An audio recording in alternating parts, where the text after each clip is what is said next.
the first interview of the day where we talk about multilingualism in schools.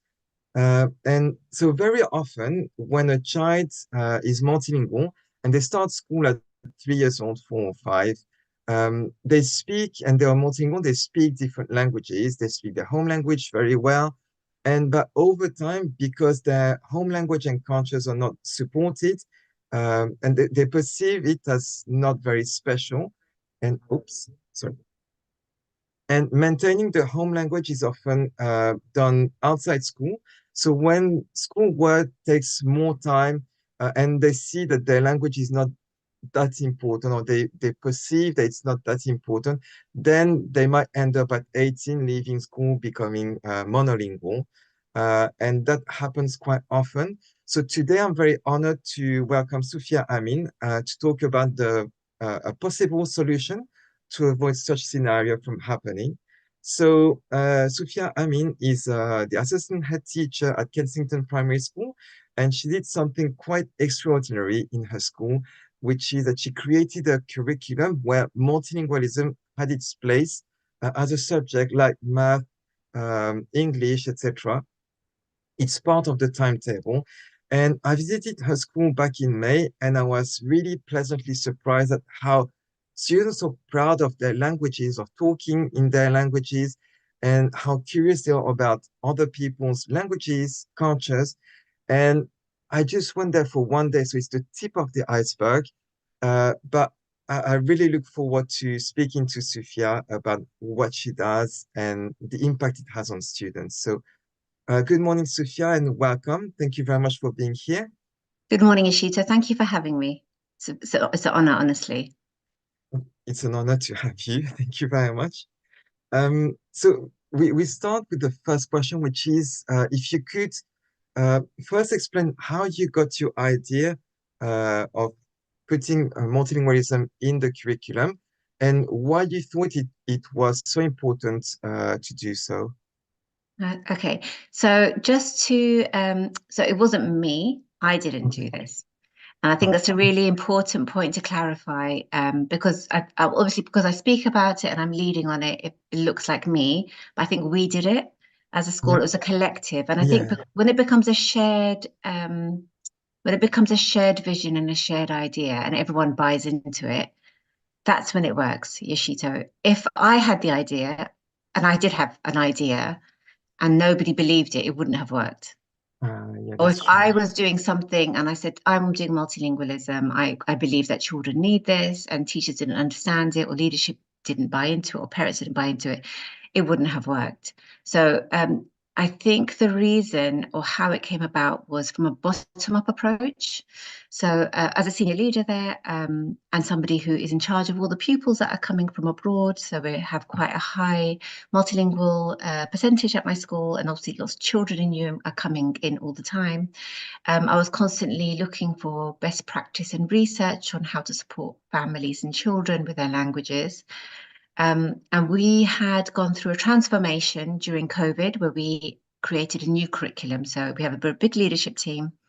Our executive head at the time had thought that the national curriculum which we had was squashed in. So in primary education, we're trying to fit everything in, but also our children needed lots of things that we were trying to add on all the time. So we did a couple of years of research. Some people were assigned to do research, and we transformed our curriculum. So Okay. after 2 years of research, the curriculum was transformed and it became something different. But then COVID hit. So during COVID, we were launching it, just to explain. So we had like the health curriculum. So the health is really important for children. So physical health and emotional health was designed using experts' involvement. Academic curriculum, which is English, maths, and science and technology. Culture curriculum, which is everything combined: geography, history, arts, music, all of that is combined. And then communication curriculum, which is how we speak and communicate orally.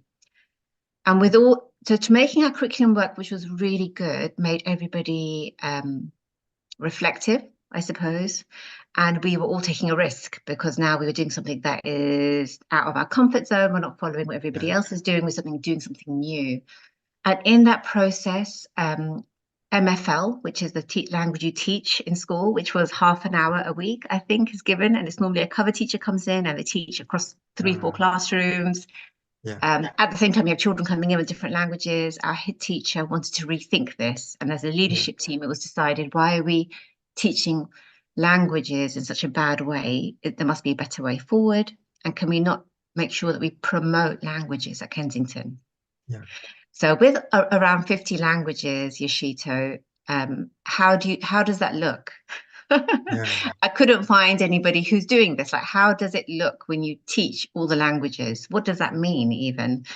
And the more you look into that, the more multilingualism came up.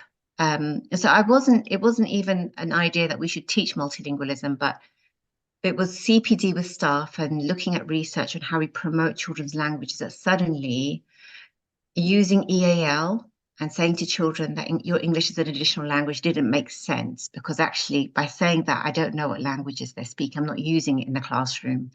Whereas if I you're see. promoting first languages and you're using the languages, um, you have to change something in the curriculum now, because now we're celebrating these children's languages in the classroom. So Yeah. we could have done it just as a tokenistic thing, but actually the more we unpicked it, the more we looked at research, the benefits of this on children, the more teachers were realizing that actually, Soofia, children aren't talking about languages. A lot of children are so used to not talking about it, they're shy or they won't acknowledge what language they speak in the Yeah. classroom. That was really shocking. And then actually teachers realizing that most of the children speak three languages. Actually, Soofia, we have massive resource.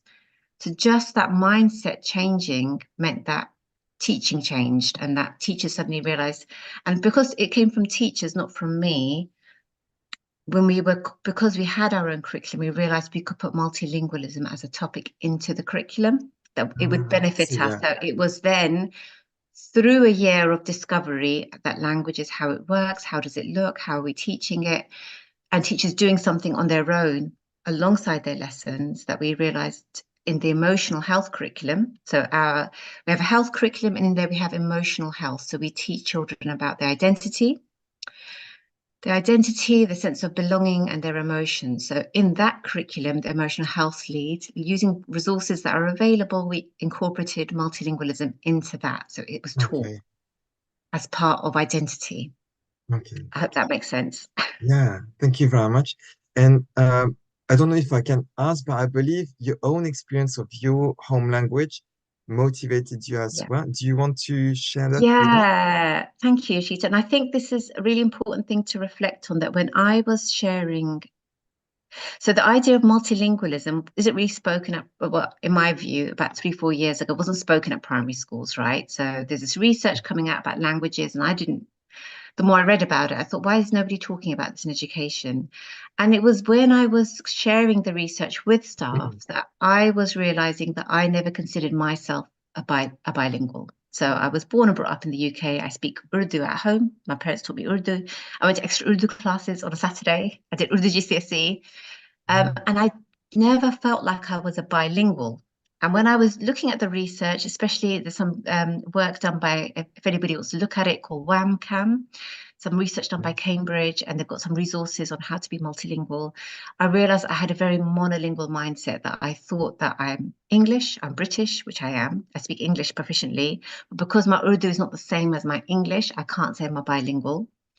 And I learned French at school, not very well, as we use these around languages. Like we put down our languages. So I speak a bit French. I don't know how confident I am, so I can't be a bilingual. And Yeah. when you look at research, you realize that, oh my goodness, actually Urdu is amazing. It's a different script. I can read it. It's a different direction. Of course, I can speak it, Yoshito. Why did I have this mindset? And actually, when I speak to staff, I was having staff discovering, actually, yes, if I speak Punjabi, or actually we have Twi. And with the multicultural staff, you suddenly realize people are having their own moments. And even more recently, I do staff training for schools around London and the UK. And I've done quite a few insets. I've done about 6 insets over the last, since we've started back at school. And again, it's the same. I always Oh, start with wow. staff. I always go to staff, what do you believe about yourself? Are you monolingual? And as we look at languages, people start realizing, actually, no, Soofia, I am a multilingual. And people have this like light bulb moment, where they think, oh my God, even my heritage language is part of me. I do know it. So why are we having this mindset around languages where we So actually, was bigger than just the children. It was our teaching staff. It was a leadership team. I had people in my leadership team that would change their language straight away. We're using multilingual instead of EAL. And when I Mm. asked them, they said, "But Soofia, I speak 4 languages. I've always felt put down by people using this term EAL." So leadership team actually felt that when people say EAL or somebody has English as additional language, they felt because they have an accent or they have 4 languages that this made that Yeah. they weren't good enough. And for Yeah. them, there's a couple of people in my team that said, "No, Soofia, I prefer multilingual because it shows the strengths that I have as a leader." So I think that whole message from myself, my Mm. journey, and seeing everybody else around me is really tells a lot about how languages are viewed here and maybe what we really need to do in education in the UK. Okay. Thank you very much. Yeah, I think it has a lot to do as well with the languages that are valued and not. So there is some kind of hierarchy, whether we like it or not, about Absolutely. languages.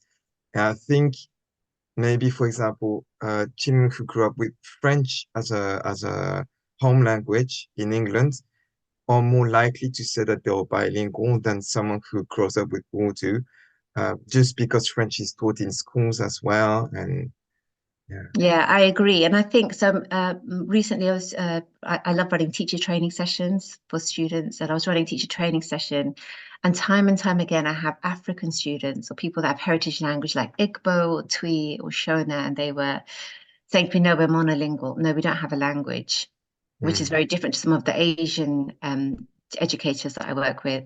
And when we look at just languages and the meaning of being a multilingual, that they're watching them think about their own relationship with their language and how they were brought up and how maybe it wasn't discussed and how it was kept in the corner, so yeah. parked, really is it's heartwarming, but it's lovely to see people actually realize that, oh, they have this deep connection with this language, and why am I tonight why am I not thinking about it, why am I not reflecting on this? Because what we believe about ourselves, then we will do the same with the students in our classroom, or we will do justice to the children in our school. So we really must be reflective of our views. Or if you are a monolingual, if you only speak 1 language, what are your views of other languages? Do you think certain Yeah. languages are less than English?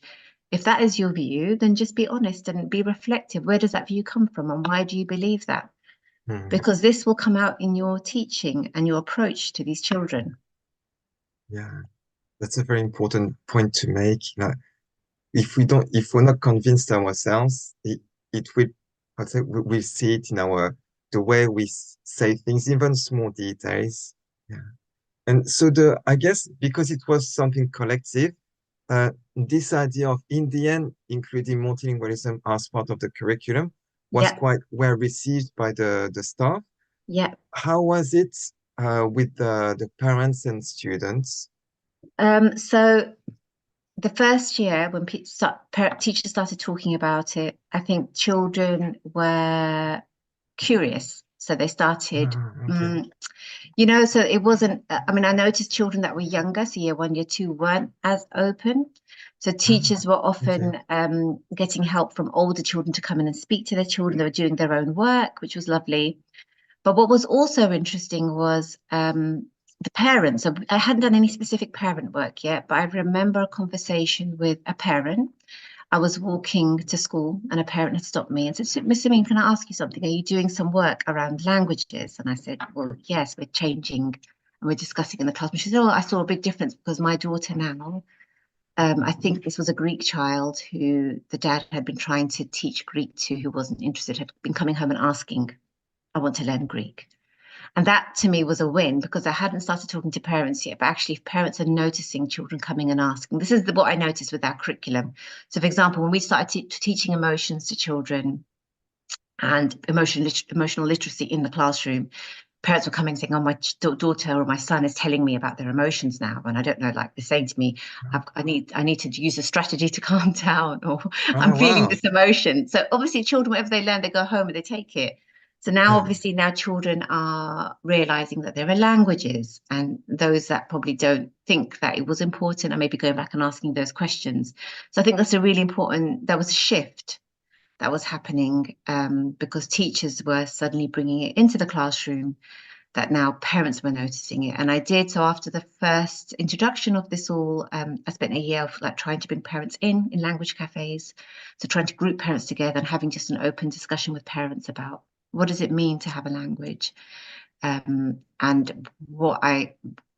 how important that home language is in building that foundation for that child to learn other languages. And the conversations with that are amazing, Yashita, because the amount of parents, I mean, the European parents were very confident and knew the value of their languages. Generally, I didn't find that I had to convince them. But parents that were from South India or Pakistan or Bangladesh or some African parents, they came with a very different mindset because in their communities, in their surroundings, even in their countries where they've just come from, English is the prized possession. And Yeah. they are seen, some of them, I remember a South Indian community that came into us, Tamil, Telugu, Malayalam speaking parents, and they were saying that within their community, if they were to speak in the playground in their home language, other parents would tell them off that, what are you doing? You're going to do your child a disservice. So it was just so it's important to change that conversation and to be honest again, not so honesty with ourselves as teachers and being honest with teachers, but being honest with parents and letting them say what they think is true so that we can have those open discussions with them.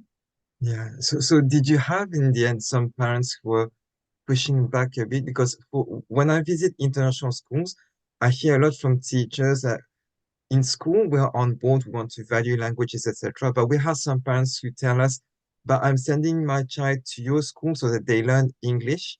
Did you have anything like that, or I have parents that will apologize for having a language, definitely apologize and try to reassure us that they don't speak their language at home. So oh trying to cover it up, which is we're always trying to reassure people. I have parents, I think the only other thing I think I found a challenge is knowing how to support those families there's a very small percentage that are monolingual English. yeah, So I think our curriculum opens up languages to all the children, which I think is better. yeah, And we're teaching children how languages work through something called Wallow. So yeah, World of Language, Language of the World. So we have that in the curriculum now as well. That's been a year. But I think parents have this understanding that, oh, but you're not teaching specific French, or you're not teaching Mandarin, and I want my child to learn a language. Where research okay, or Ofsted reports show that children that go from primary to secondary often start from scratch again when they're learning a language, yeah, right? The teachers have to yeah, start from scratch. So, and we don't have enough evidence yet, but I think children knowing how languages work yeah, and being confident in their home language would really set the bar high for them learning other languages.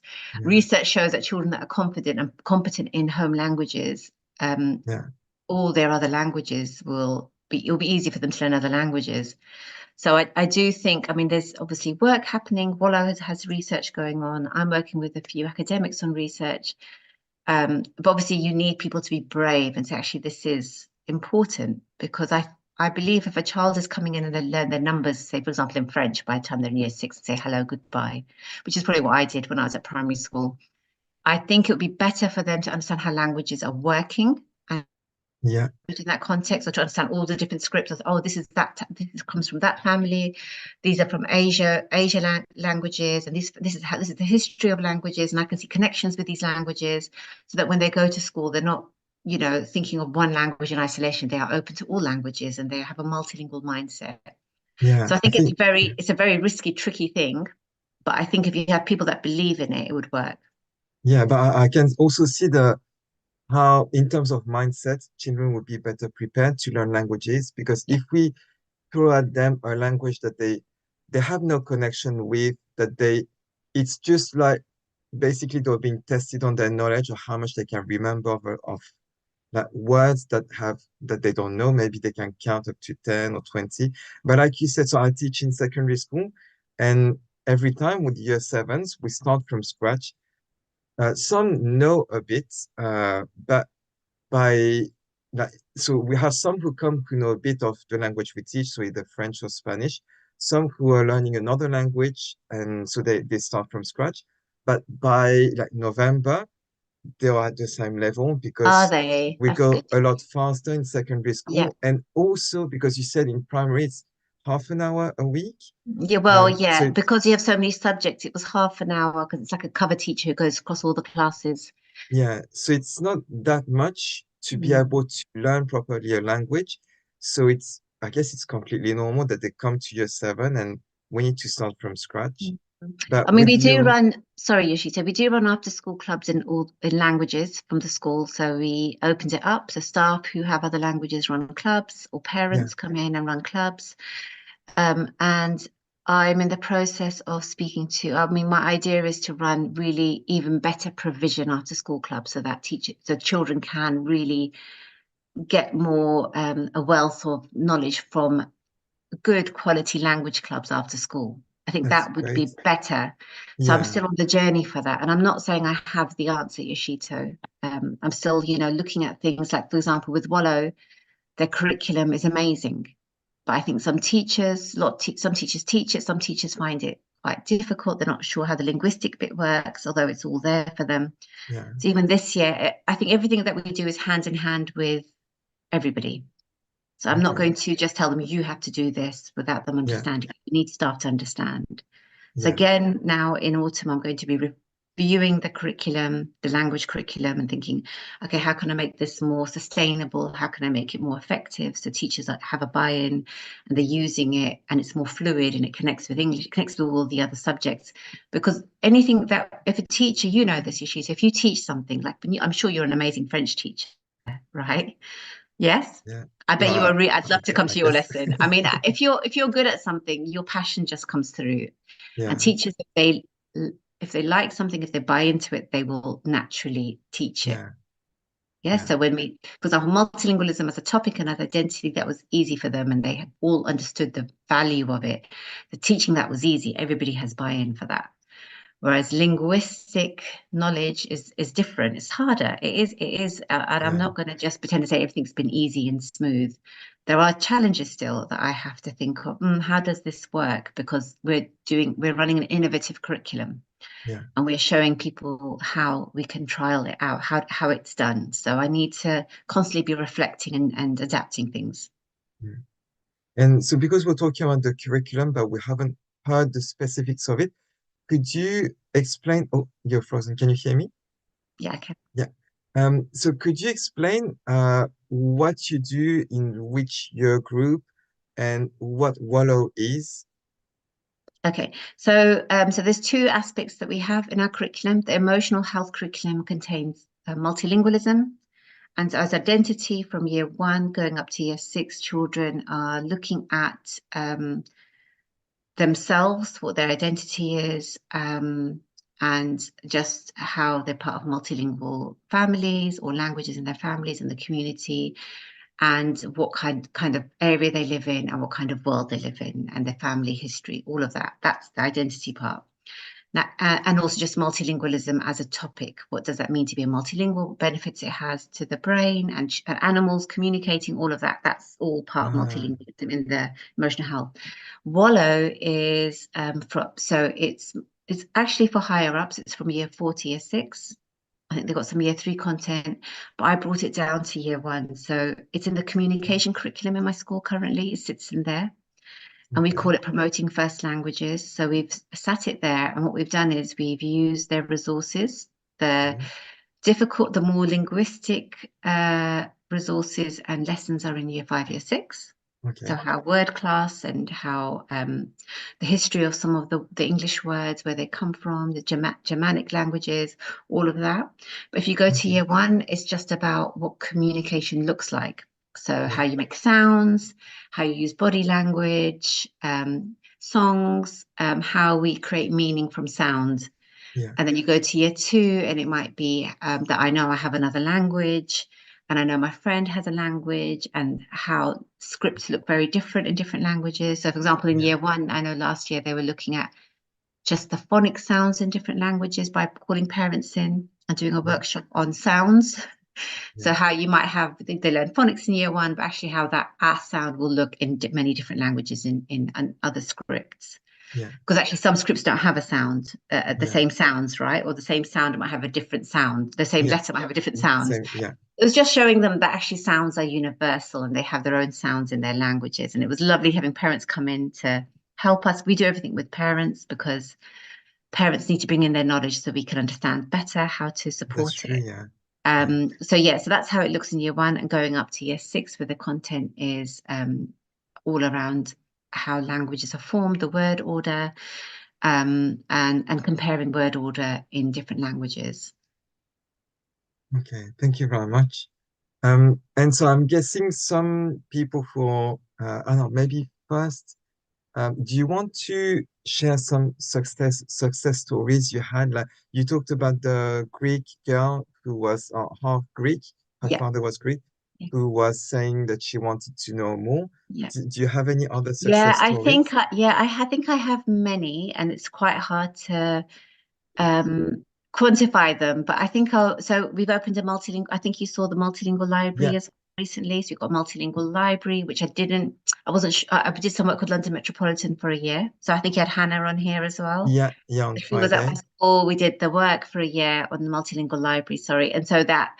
And I think so. There's been some really powerful stories, and and I think I don't know if she mentioned it in her session with you. One of the Mm, most powerful stories was this little boy, and he is yeah. half Bengali and Oh, half from his mum's from Zimbabwe. okay. And I didn't know this. So he used to come to Bengali club after school, and then when we had multilingual story time, he was in year four at the time. He used to come to multilingual story time with us after school. So Hannah and Gonzalo, we'd collected all these multilingual books in all the languages at school. They'd bring their students in from London Metropolitan University, and I had parents, and we would read stories in different languages, and children would go and choose different stories. At the end, we'd have a circle time, and we'd share what we read. And children would pick up and choose any. What I loved about it was children would always go to other languages, not just their own language, listen to a story. And it was at this multilingual story time at the end, we were all sitting together, and this boy picked up a book, and he said, "I want to share. I found a book in Shona." And I found it's a little book that I think Hannah had found called Shona Nursery Rhymes. And he Yeah. said that I found a song in that my mum used to sing to me when I was little. And we Mm, all just went, oh, like I didn't expect that. And we said, Jonathan, would you like to share it? And he said, yes, I would. And he sang this song, Shona Nursery Rhyme song, in beautifully to us. So that I think we all had like tears. I think the children, we all remember this moment. All the children even now remember that moment. And we were yeah. like amazed. And he was like, yeah, I haven't heard this since I was small. And it's so nice to see it. And he was just holding this book tightly. Now, after school, his mum came to pick him up from the library. The club. I was outside with the children, and his mum came, and I said, "Oh," she said, "Oh, Mr. Mean, I don't know why Jonathan's coming. We don't really speak other languages. We only speak English at home." And I said, "Actually, no, you speak other languages." She said, "Oh, no, we just speak English." I said, "No, you have Shona." And she said, "What?" And I said, "You have Shona." She said, "How do you know that?" She was really shocked. And I said, "Because Jonathan found a book and a song that you sang to him." And the emotions, Yashito, in her face. And she said, "What? Really?" And Jonathan was like, "Yeah, Mum, the song, I remember the song." And so she came in, so can I see the book? She got us to take the book out. She took a picture of the book with Jonathan. And he said to Mum that I want to reconnect with my language, my home languages. And we bought him a special book called Dylan Learns Shona, because there's not many resources out for Shona. And more recently, we had some filming done by an organization called Big Ten, and they went around to different classes, spoke to children. He was now end of last year, he's in year five, and he was talking about his pride and like how multilingualism's helped him. So they'd gone into this year five lesson. They're just carrying on from Wow. his journey, and they were talking to different children, and Jonathan happened to be there, and he was talking about how it's really made him proud of himself, and he was really curious about languages, and how he's actively learning because his father's Bengali, Shona. And I think he said Japanese. I think you'd come to do a workshop as well, so he'd kind Yeah. of taken Ah. information from that. And I just thought Oh. like the excitement, that story really moved us all, but it also really made me realize that representation Yeah. is so important. Like a parent might think my child doesn't know I mean, I had a family once that they spoke Igbo, and the children would come to multilingual stories. And I said to Mum, your children telling me you speak a language. What is it? No, I don't have a language. We just speak English. I said, but they're telling me you speak a language. And it took a bit of persuading for her to tell me she speaks Igbo. But she said, it's not important, it doesn't matter. And I said, Ah, no, but it's important because the children are telling me they know there's something else at home. But you're not saying it, you're not recognizing it. Like, oh, wow. Yoshito, those hidden languages are for me, those stories for me were the most powerful because seeing a child change in their personality. And one more I'd like to share is this little a French girl. We don't have many French speakers. I think you might have met the French speaking girl Yeah, at my she came school. to speak to me. Yeah, I remember. When we set up the multilingual library, I didn't know what seeing books in your home language would do for children. So we had a very, very small little bookcase at that time with Hannah where we just had a little display. And she would run in at lunchtime to look for the French book and hold it. And she'd bring children and say, point to it, say, look, that's me, that's my language. Ah, And that really, when I see children and they say to me, oh, Miss B, you won't have this, I'll be like, come, I'll show you. I get it. I know which children have those. Like I had a girl who spoke Lugandan who joined us in year 5 and left us last year. So I chose a Lugandan book just for her. There's not much choice. But the fact that it was there, she took it home. Miss, can I take it home? Can I take it home? Yes, you can take it home. So she can show her family there's a Lugandan book.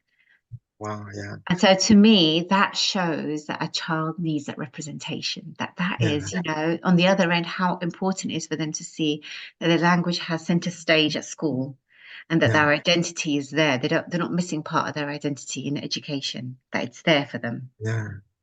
Yeah, it's like reconnecting with their roots and understanding who they are.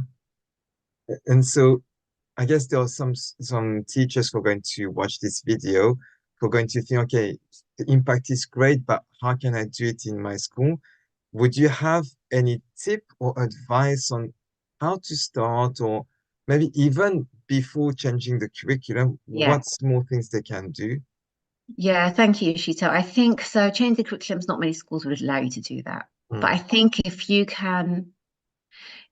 can get teachers and staff to think about their approach to languages, yeah, I think your mindset and approach is really important because you can have a lovely idea and you could set up a multilingual or you could set up some resources. And if teachers don't believe it, that it's important, or they don't think that it has no value, it won't be used. It won't be talked about.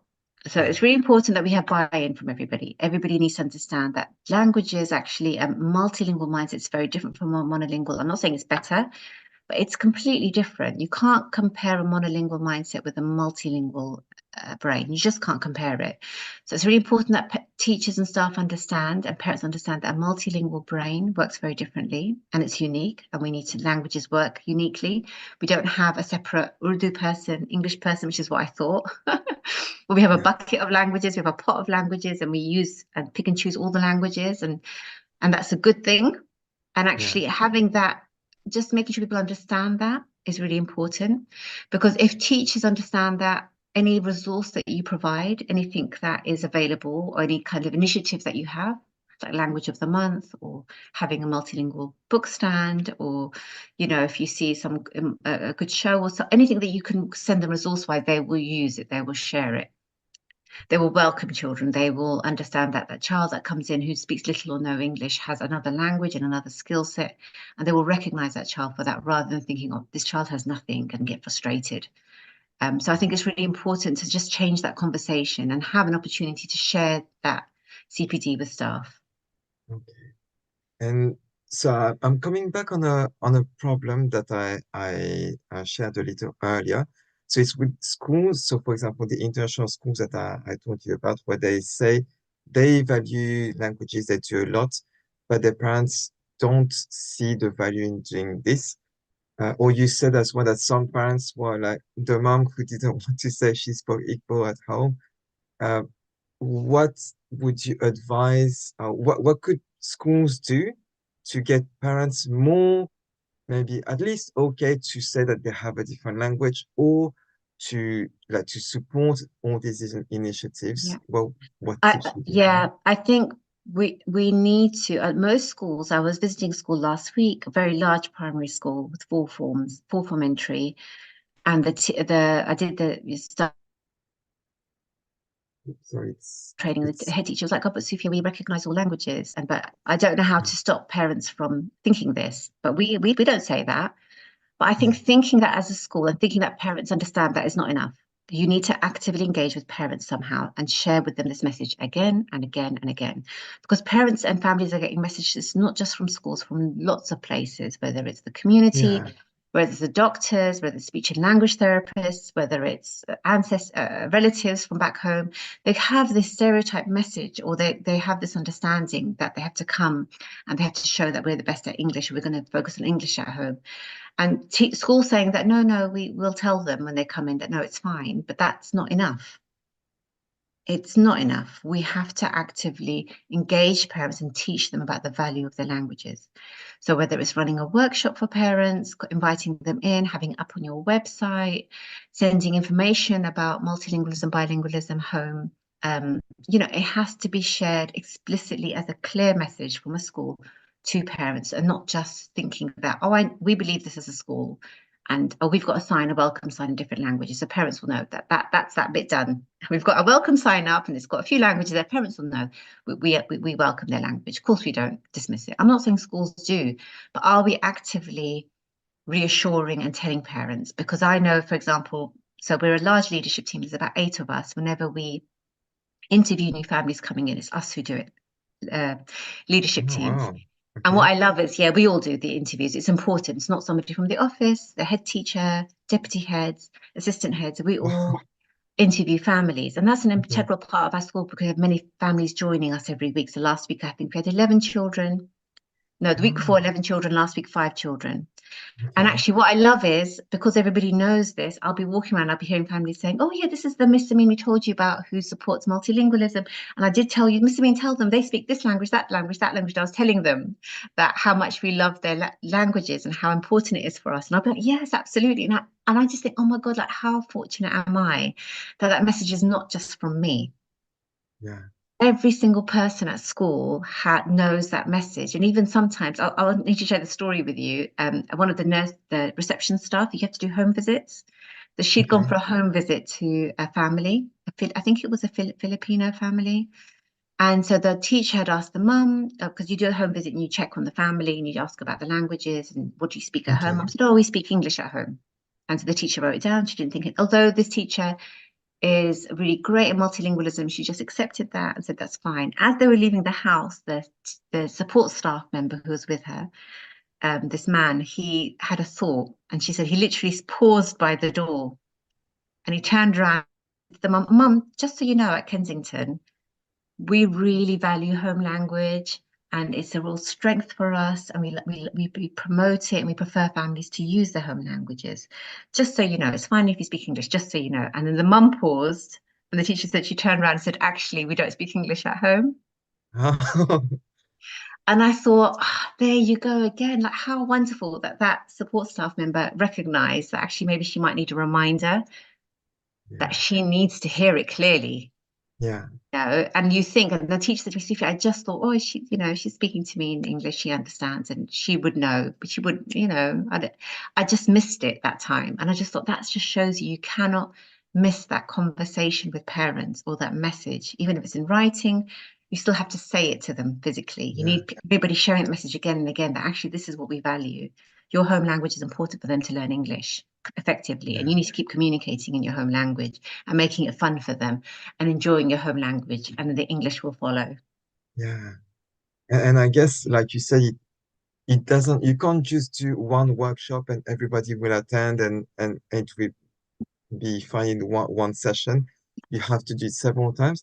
How long have you started this process? Yeah. How long ago have you started this process I in mean, your school? this is now turning into our 1, 2, 3. This is our 4th year now. Okay. First year we started it and it was drip feeding it, then it was the new curriculum, and then I was working with London Metropolitan University. Last year reinforcing it with Wallow, and this year it's about 4 years. But I still feel like there is so much to do, Yoshito. Yeah. It's not because we are convinced that we can convince everyone straight away. No, Everyone we want. no. And it's not even, I don't think, I think continuous effective CPD is really important. Continuously adapting learning, sharing good practice with teachers, continuously sharing research and saying, oh, actually, this has come out.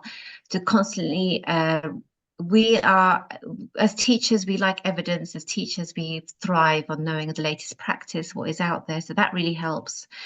And Yeah. also parents, you need to have that, you need to think of adapting and changing and moving forward. I mean, one of the things for me that I'm working on this year, just to share it with you, is looking, so I'm working with the early years team, so reception team, because for me, that age where children will come in, if parents can create spontaneous bilinguals, if their children are using both Yeah. languages, right, how wonderful would that be? But then they Yeah. miss that window. And then as they're growing up, children are like, oh, my child doesn't want to speak my home language, da, da, da. So if we can make it fun, which we're doing a lot of Yeah. work, we've been doing a lot of work over the last few weeks, getting parents in. We had workshops, we had fun activities. We found a really good book to engage everybody, but we're doing this work to change that conversation and to include it more effectively, so that those parents then can then start talking to us and asking us how, to make those languages effective and early as I think is really important. And if early as practitioners can get it right there, they can say support parents, because just like what you do, Shita, talking to how to make home language fun, Yeah. like I think back to me not thinking Urdu was important, and I think back to how I was taught Urdu. I remember my mum shouting a lot to us in Urdu when I was growing up. So that's the image you have. Yeah, no, I mean, I mean, now I've come to the age where I love Urdu anyway, but I do remember growing up as a teenager and me and my sisters, we're five sisters, talking in English, mum coming in, everybody speaking Urdu, and we would just all go quiet because you just stop Ah, the flow of our conversation. I can't yeah. switch. I'm not going to speak Urdu now. And so actually, parents and teachers understanding that anything around home language should be fun. It should be Yeah. engaging. It should be motivating. It should Yeah. be easy. It shouldn't be stressful. It shouldn't be the language you shout in. And that's what happens often. It's the language, because the parents are confident in it. It's the one that they'll go to when they're frustrated and they're angry. Ah, yeah, because it's easier. So, Yeah. So just making sure people understand this. So as you see, we've got to do so much. There's so much to be done. yeah. So, Thank you so much for all of this. okay. Is there anything you feel like we have left out that you think is important to share? Um, no, I think it's been a really Ah, good discussion, Yoshito. I feel like, maybe one last thing. So you talked about some workshops you do with parents. Could you say, so just for the schools for watching us, what kind of activities you've done for parents to try to get the message across? yeah. So we do something called Learn with Your Child. So parents come in, they sign up, Okay. and they come into the classroom and they do an activity with the child. They're learning about it. Before they go in, we will share with them what we are Ah, teaching first. So we did a whole series of workshops. I think the multilingual, and I called it Multilingual May last year, and you came in. yeah, Did a yeah. week of workshops, and the teachers, not me, teachers shared with parents why we use the home languages, why it's important that children make those comparisons, understand it, and parents went in to make something with their child. So, for example, year threes were doing maths, and they were doing measurements, so they did measurements and rulers. They made them in different languages, different numbers in different Ah, languages. yeah. Year twos were doing, I can't remember now, was it days of the week? Or they were doing a timetable. So they were doing something around daily routine and timetables. They were doing getting the parents come in and talk about days in their languages with the children and create different timetables in their languages. Then the year ones did the sounds. And that was actually really meaningful, because when they finished that, they came down for a Q&A session with me, and there was loads of questions from parents then. Yeah. How do I do this? My child doesn't want to speak the language. I realize that I shout a lot in my language, or the parents were frustrated, or some parents were like, I didn't realize my language was so important. I can't wait to go home and do more. So that was really good. More recently, we had in EYFS parents come in to make something with the child. So we're doing something about identity with children, and we were looking at hair with children. So Okay. how hair, a head covering, or hairstyles Ah, or yeah. types of hair could mean your identity. And so teachers with that were talking to parents, had keywords from the storybook they had, and they were getting parents to write it and translate keywords that were out on Ah, the yeah. table with their children. So we had cards with lots of words that the children were learning in the provision in EYFS. Yeah. Then the parents were part of the session and they were translating it. So what we hope to do is have regular sessions with parents where any stories that we're doing, they're reading those stories in home languages. Those children understanding that better, and those key languages are being translated.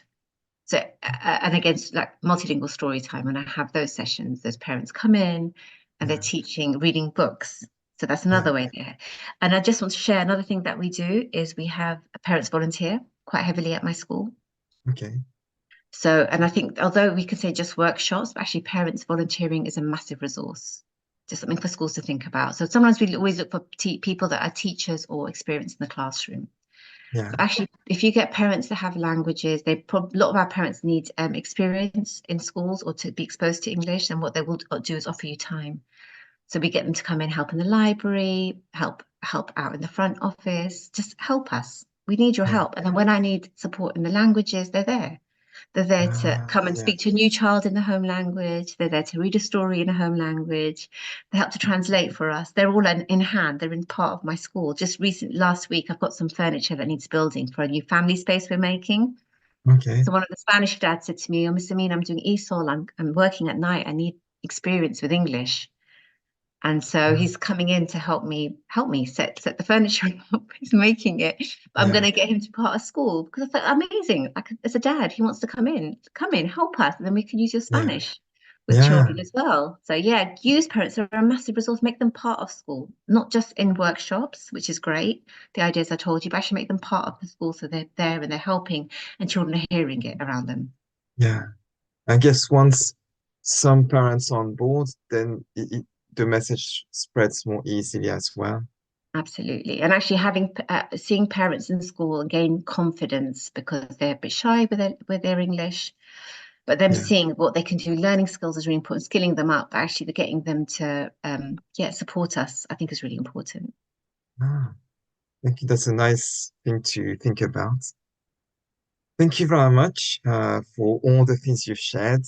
I'm sure it's going to help many schools to at least see things differently, maybe try new things as well. So that was a very interesting conversation. Thank you very much. And thank you very much for having me and asking me these thought-provoking questions. It's nice to be able to share. And hopefully next year, who knows what's going to happen this year, Yoshita. Let's see Yeah, how things change and grow. Yeah. yeah, yeah.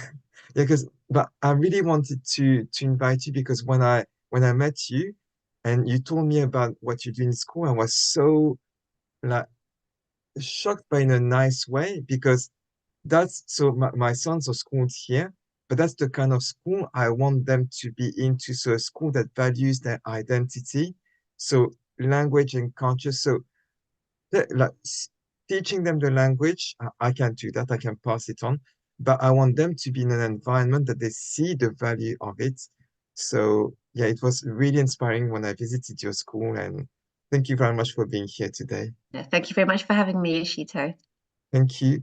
And so after this session, so at 11:30, we're going to meet two people. So Dr. Ranka Bijajak Babik and Dr. Taylor Smith Benyaya, who are part of the association Bilingue Plus, which is in France. And they also do laws to get languages into schools in France so that the languages and cultures of the students can be valued. So it will be another way of doing it. So if you're working in a school or you're interested in this, please follow us from 11:30 UK time. Thank you very much again, Soofia. Okay, Have a my pleasure. nice day. I'll catch up with you soon. Bye.